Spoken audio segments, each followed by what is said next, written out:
Okay, this is a video response to Essence of Thought, and I'm going to rebut one of your arguments.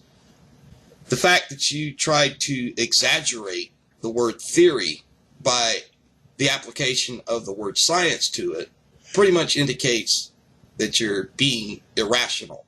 And you're discussing about how everything naturally came to be. Well, the argument against that would be that science actually refutes that argument. Now let's get into details about this, because you want substantial evidence, right? The first law of thermodynamics states that you can never have an increase or decrease of energy or matter, which means that matter energy cannot be created from nothingness. So how did we get all the matter and energy in the universe? If science is all there is and there is no God, then the first law of thermodynamics reigns supreme, and therefore it would be impossible to have matter and energy in existence right now. So if you open your eyes and see the matter and experience energy, what you see is impossible according to the known laws of science, if, in fact, there is no God. So science itself says there must be a God, must be a creator. Now, the effect of entropy would also contradict the eternal argument, because all energy in the universe would have been changed to a useless form of energy, since a finite universe is an isolated system. The second law of thermodynamics states that its total entropy is constantly increasing.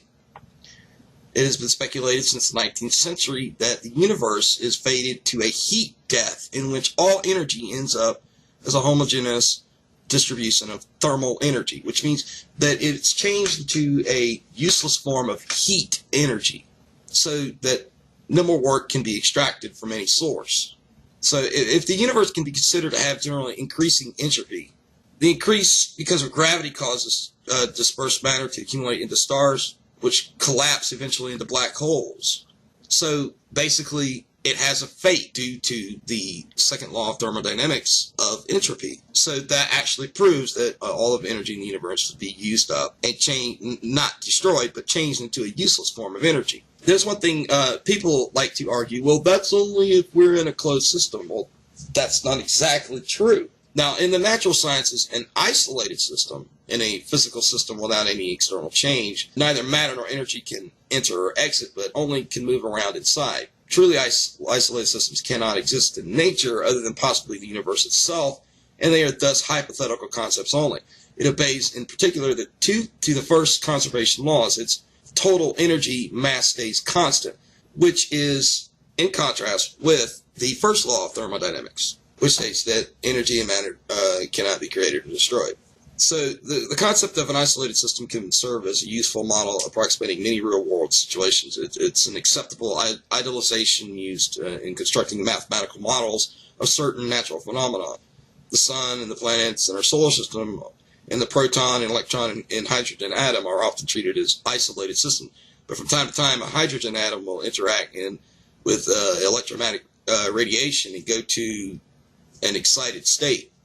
So the second law of thermodynamics states that the entropy of an isolated system never decreases, because isolated systems spontaneously evolve towards thermodynamic equilibrium. But it can be understood and proven using the underlying quantum statistical mechanics. It is an expression of the fact that over time, differences in temperature, pressure, and chemical potential decrease in an isolated physical system, which leads eventually to a state of thermodynamic equilibrium, which, like I said, is in contrast with the first law of thermodynamics. First off, the universe is finite because it can be quantified in a volume. Scientific observation of the universe, the observable part of which is about 93 billion light years in diameter, has led to inferences of its earlier stages. These observations suggest that the universe has been governed by the same physical laws and constants throughout most of its extent in history.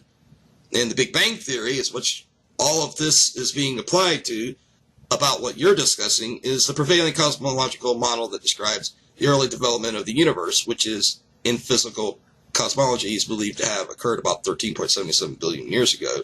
The thing is, what you're doing is you're trying to contradict the laws of physics by leaning toward your idea that there isn't a God, your assumption.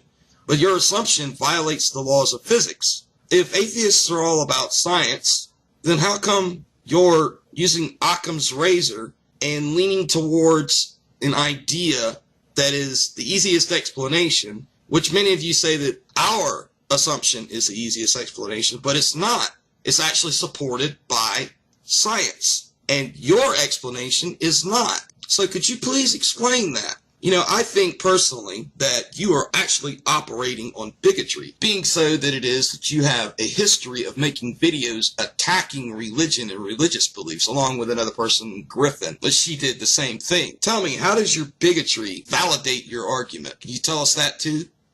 I have been uncovering a lot of bullshit that atheists have propagated over the past 3 years, maybe even longer. It's just that I have observed it over the past 3 years. And then now that I'm learning things and seeing how much bullshit atheists have come up with, I'm starting to see that you actually don't understand what you're talking about.